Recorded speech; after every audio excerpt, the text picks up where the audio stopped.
aš nesuprantu, kaip žmonės gali bijoti pokyčių. Nu, ta prasme, mano yra kitoks mąstymo būdas ir aš galiu racionaliai pakalbėti, ne, kaip man racionaliai atrodo, kad pokytis tai yra gyvenimas, tai mes bijom gyventi, nu, tai jeigu bijom gyventi, tai eikim pas psichoanalitikus, žinai, taip, žinai, to vietoj, nu, kiti skuba gyventi, gal aš buvau iš tų, kurie skuba gyventi, tai irgi ėjau pas psichoanalitikus, ne?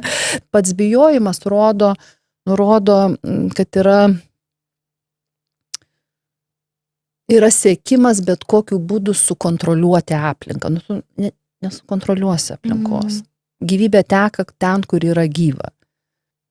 Visų pirma, suvokti, kad baimė nėra žmogiška.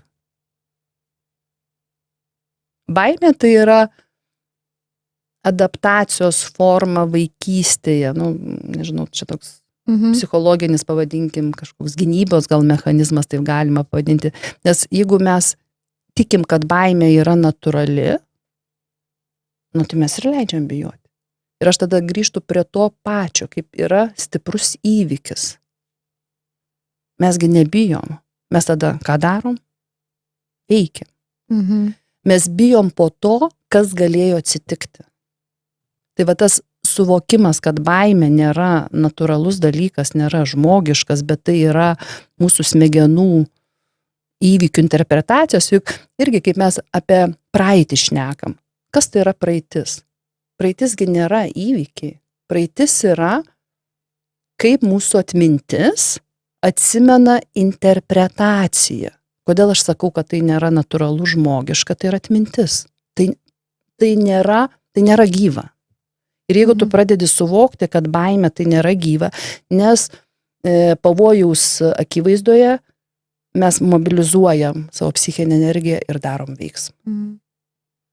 Aš galvoju, kad mes gyvenam labai sumaišytų sąvokų pasaulyje ir užtat daugi dabar yra ir knygų, konferencijose, ką dėmesio auginam, tas auga.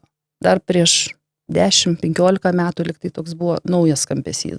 Dabargi apie tai daug kas šneka. Tai ko mes tikim, tas ir vyksta. Tai jeigu mes tikim, kad baimė visiems yra būdinga ir tai yra žmogniška, nu tai mes ir bijom.